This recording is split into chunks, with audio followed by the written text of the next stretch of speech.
दरिया रावी का लेवल पूरा हो चुका है और पानी दरिया से बाहर आ रहा है। लाहौर शहर में साइरेंस बजा दिए गए हैं और लोगों को वार्निंग दे दी गई है कि अपने घरों में रहो और मुश्किल वक्त का सामना करने के लिए तैयार रहो, क्योंकि कभी भी सैलाब आ सकता है। लाहौर में आने वाले दिनों में शदीद बारिशों का इम्कान भी है, जिसकी वजह से सैलाब का खतरा मजीद बढ़ जाएगा।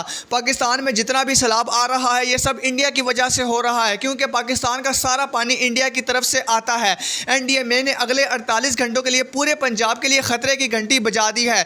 दरिया रावी, सतलज और चिनाब का पानी वक्त के साथ साथ बढ़ रहा है। अगर हम दरिया चिनाब की बात करें तो पानी की सतह 7,80,000 क्यूसेक तक पहुंच गई है।